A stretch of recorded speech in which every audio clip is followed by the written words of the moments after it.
It's a great day here at Kekfilet's YouTube channel, and you guys already know what the thumbnail's about. We're talking about Blue Doflamingo, and really, are these tech cards really worth it? And I wanted to do a quick little overview. This weekend was a huge weekend as far as tournaments go.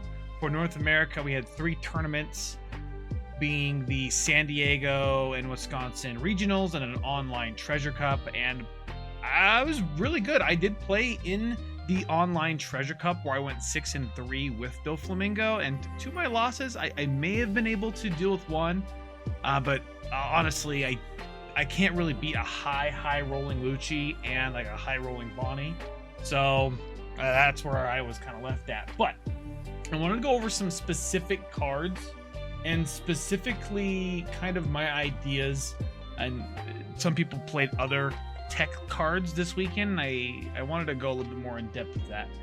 But before I continue, I put a lot of work into these videos with all the long editing. If you guys could like and subscribe, I would really appreciate it. I first want to say I was actually a big hater of a few cards on here, which I was wrong. Okay, I was wrong. I didn't understand a lot of things, and I needed to get a tournament under my belt in order to get an understanding of things.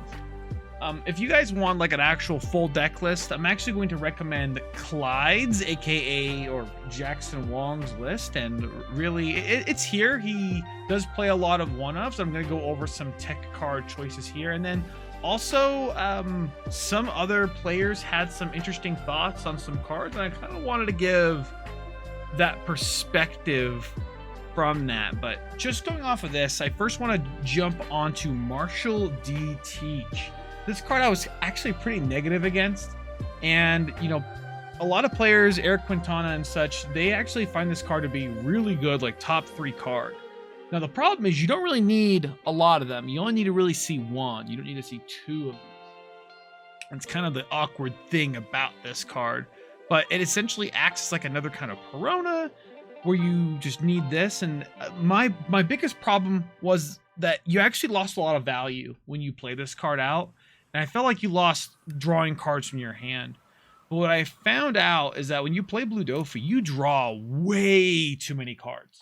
Like, I will be trying to discard cards, and I'll end up with 9 cards in hand and a full board.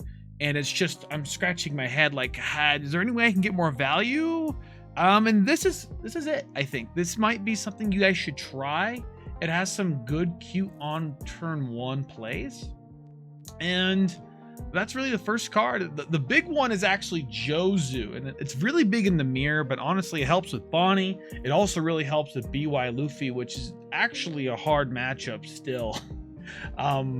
With this Jozu in the mirror, it forces it so your opponent can literally never really remove Jozu unless they Raging Tiger it or something else. And not everyone's playing a whole lot of those cards.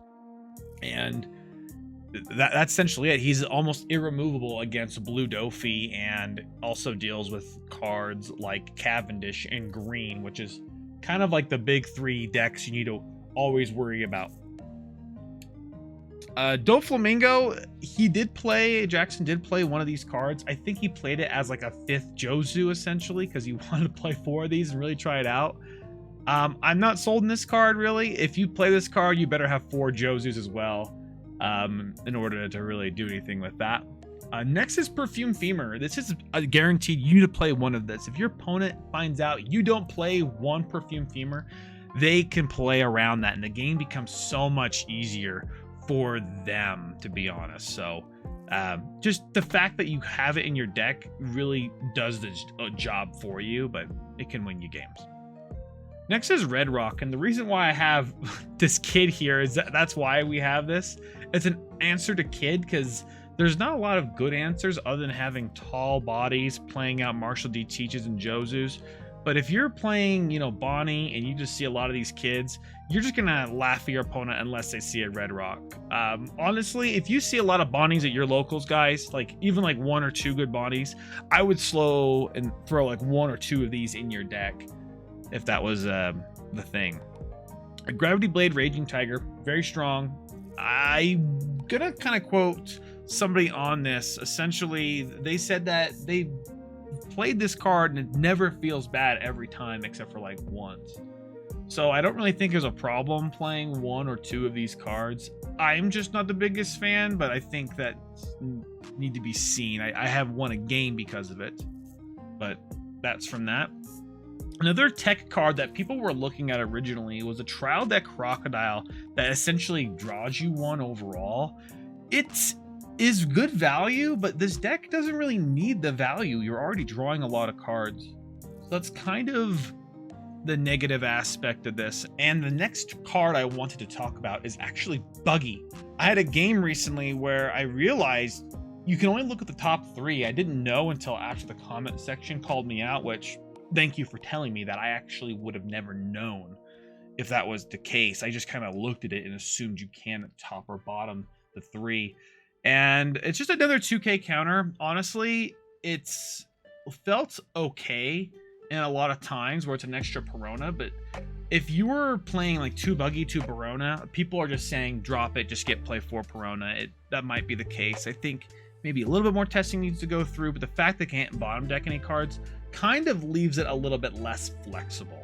And then another card is this Law. This Law is just another 2K counter, which is pretty effective. But the main thing I like about this is essentially you can use the Teach to put the Law on top of your deck on your first turn, call this out, and then just draw that card so your opponent's force hits you in the face.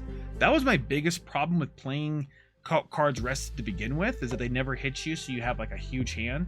But this just is it literally drawing you a card and then your opponent has to hit you or just pass turn. And then the last huge card is actually Kaido, this 10-drop. And to be honest, Doflamingo is the best deck for this 10-drop. It always has been, but it's always been a little weird in certain metas, especially if they're able to remove them over and over and over again. And I found myself this weekend in a lot of situations, if I did have a 10-drop Kaido, I think I just would have won the game outright. And that's essentially, that was some people's opinion of it. If you actually play the game and you get this card down, you're going to win the game, right? Obviously, some cards like Red Rock deal with it, but drawing the 4 cards and forcing your opponent to do that is also pretty frustrating.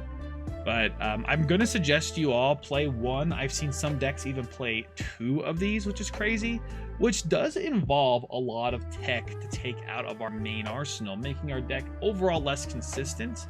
But to be honest, in a deck that plays a lot of cards that draw cards and Peronas, then who cares?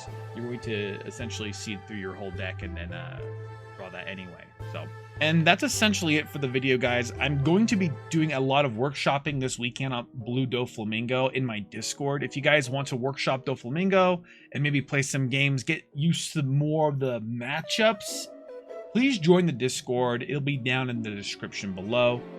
But thank you all so much for watching the video. Make sure you guys like if you're liking the video. Subscribe if you want to see more. And I'll see you on the next one. Ciao.